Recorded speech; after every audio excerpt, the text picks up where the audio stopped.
यह एक समय की बात है जब एक आमिर आदमी स्टेशन पे बैठा था अपने ट्रेन के लिए। थोड़े देर बाद उसके पास एक गरीब व्यक्ति आया। वो एक भिखारी था जो कि भीख मांग रहा था। अमीर आदमी उससे बोला कि तुम हमेशा मांगते ही रहते हो, क्या कभी किसी को कुछ देते भी हो? भिखारी बोला, साहब मैं तो भिखारी हूँ, हमेशा लोगों से मांगता ही रहता हूँ, मेरी इतनी औकात कहाँ? तब अमीर आदमी बोला, जब तुम किसी को कुछ दे नहीं सकते हो तो मांगने का भी कोई हक नहीं है। फिर यह बात बोलकर अमीर व्यक्ति वहाँ से चल गया। फिर वह गरीब व्यक्ति उसे बात को सोचने लगा। फिर अगले दिन वह इस स्टेशन पर बैठा हुआ था। वह सोच रहा था, मैं किसी को क्या दे सकता हूँ। तभी उसकी नजर स्टेशन में लगे हुए फूलों पर पड़ी। वह सोचने लगा, यदि मैं भीख के बदले सबको फूल दूं तो। फिर वह सारे फूल तोड़ लाया और वह भीख के बदले लोगों को फूल देने लगा। फिर उसको बहुत ज्यादा भीख मिलने लगा था। तभी एक दिन वह अमीर आदमी ट्रेन में बैठा हुआ था। वह भिखारी उसको देखा और सोचा कि वह यही आदमी है जिसके कारण मुझे फूल देने की प्रेरणा मिली। वह भिखारी उस अमीर आदमी के पास गया और बोला, आप मुझे भीख दीजिए, मैं आपको फूल दूंगा। तब अमीर आदमी ने उसे भीख दिया और उसने उसे फूल।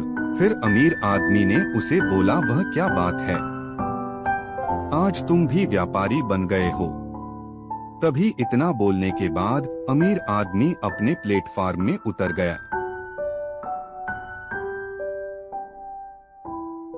फिर उसे अमीर आदमी के कही गई बात उस गरीब भिखारी के दिल में उतर गई। वह बार बार उसे बात को सोचने लगा और बहुत खुश होने लगा। अब उसे लगा कि उसके हाथ वह सफलता की चाबी लग गई है जिससे वह अपनी जीवन को बदल सकता है। वह फिर तुरंत ट्रेन से नीचे उतरा और ऊपर देख आसमान को बोलने लगा, मैं भिखारी नहीं हूँ, मैं एक व्यापारी हूँ, मैं भी अमीर बन सकता हूँ। फिर कुछ दिन से वह भिखारी उसे स्टेशन पर कभी नहीं दिखा। लेकिन कुछ महीने बाद इसी स्टेशन पर दो व्यक्ति सूट बूट पहने यात्रा कर रहे थे।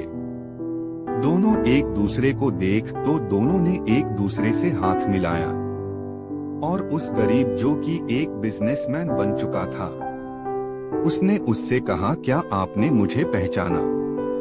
दूसरा व्यक्ति बोला, नहीं, क्योंकि मेरे हिसाब से हम लोग पहली बार मिल रहे हैं। फिर पहले आदमी ने बोला, आप याद कीजिए, मैं आपसे तीसरी बार मिल रहा हूँ।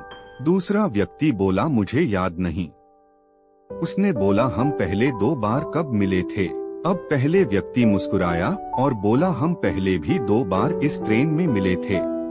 मैं वही भिखारी हूँ जिसको आपने पहली मुलाकात में बताया कि जीवन में क्या करना चाहिए और दूसरी मुलाकात में बताया कि मैं वास्तव में कौन हूँ।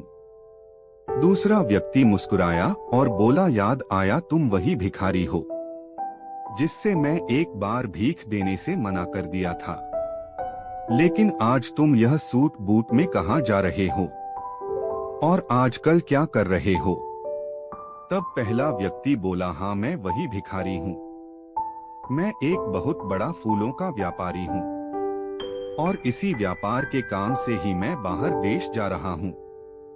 फिर कुछ देर बाद पहले व्यक्ति ने बोला, आपने मुझे प्रकृति का वह नियम बताया था जिसके अनुसार हमें कभी कुछ मिलता है जब हम कुछ देते हैं। वास्तव में मैं लेन देन का यह नियम महसूस किया हूँ, लेकिन मैं खुद को भिखारी ही सोचता रहा था, इससे ऊपर उठ के सोचा ही नहीं। मैं समझ लिया था कि लोग मुझे इतनी भीख क्यों दे रहे हैं, क्योंकि वह मुझे भीख नहीं फूलों का मूल्य चुका रहे थे। सभी लोग मेरे फूल खरीद रहे थे क्योंकि इससे सस्ती फूल उन्हें कहाँ मिलती।